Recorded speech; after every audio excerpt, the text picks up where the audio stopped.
Well, let's go back to one of our leading stories this afternoon. Power has been restored to some parts of Pretoria while the city asks Eskom to urgently help fix collapsed pylons.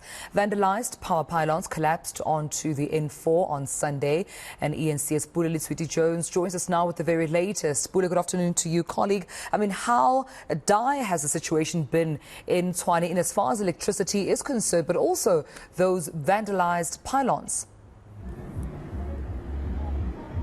Yeah, definitely. Look, what I can tell you is that operations are currently underway. I'm going to ask my colleague Percy to show you on my right-hand side where you'd see some of the electrical technicians, members of Eskom, and of course officials from the city of Tshwane trying to rehabilitate some of these power lines and electric pylons. There's also a chopper just going overboard to see where are some of the power lines that have been affected. What I also can update you is that the Tshwane city manager, Mr. Tshwane, has dispatched an urgent letter to Eskom in which he requested the power utility assist the municipality with labour. And that's what you're currently seeing on screen right now.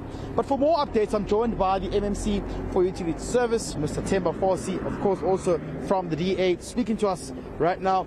Temba, thank you very much for joining us on eNCA. Now, some are saying they've been without power for about 48 hours. This tragic incident happening on Sunday. What's the update? Okay, the update is that we have now the way live approved for the crossing of the N4 and the Gautrans for the crossing of Solomon Mahlangu. That is number one. The drawings are ready and are about to be implemented. And of the 7, we've got 3 of the monopoles that are supposed to be installed here. And there's also a which we will be able to receive 4 on an agent basis. So there is progress, and as you can see around here, there's officials from Eskom and Tshwane trying to expedite whatever that they can be able to, as the grass is being cut now for the servitude to be able to be used, and people, transportation or even equipment to be able to go through that. But work, it is in a speedy process. I know you had said that you can't disclose how long it will take, but I went to residents in Mamelodi, various businesses as well, particularly the economic zone. Ford has been hugely disrupted, and these are places that haven't had electricity for quite some time. Do we have an estimate, at least a day or two? How many hours? Do we know? We've got a way that we can be able to mitigate the situation currently, which is on the Sainchia Eland substation. We'll be able to do a load reduction and be able to share on a 3-hour basis, on a rotational basis, so that people can be able to refrigerate their stuff and all those pertinent stuff so far as household is concerned. There is something that we're doing on a 3-hour basis. People will be able to be sharing power. Okay, and then just on that. Why was other parts of Pretoria East, furnished electricity, others are not? Do we understand? Is that in regards to the complication around the damages of the electric pylons? Remember, the infrastructure is not the same. Yeah. In this area, this is newer. So they've managed to isolate the problem and be able to backfeed on a ring basis. Whereas in Mamelodi, it's a different ballgame because it's an older technology, an older infrastructure. So you can't. It's not a one-shoe-fits-all. It doesn't mean that if it happens there, that it can be able to happen in this side. The east. This is the new east. This is where all like Tshwane was on hand with regards to the technology that was implemented and even the infrastructure. So people that are up and running currently are people that are being backfed, but we're trying our utmost best to make sure that people in Mamelodi are getting power. As you can see, that all hands are on deck currently here to make sure that we expedite people coming and power being restored. Okay, and then I know the mayor had established that this, of course, is he suspects and they allege that this could have been as a result of criminal elements that have taken place and vandalizing of infrastructure.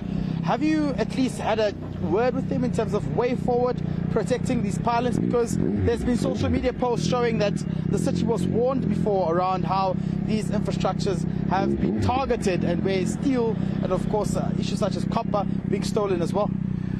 Okay, you need to also understand that we are living in a country where sporadic vandalism is a problem, and this is happening around the country, not only in the city of Tshwane.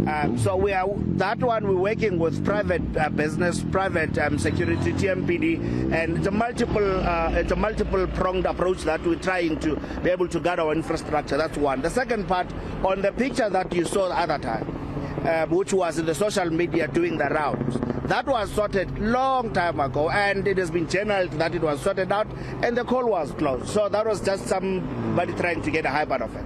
But the pylon that we were warned about to Eskom, and Eskom did come through and sort it out. That is just water beyond the bridge. Mr. Temba Fosi joining us right now. That's the MMC for utility services in this area. But I'll just continue to show you the visuals on my right hand side. As you can see, that van there from Eskom, that's probably the labor the city manager had requested to show you that they're currently on site. They're trying to fix some of these power lines. Still a lot of areas that have been disrupted and have no power outages.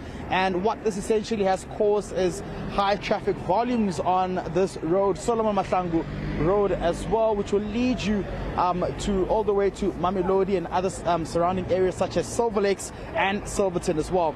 But law enforcement and other officials from the city of Tshwane are currently on site, ensuring that this process can be fast-tracked as well.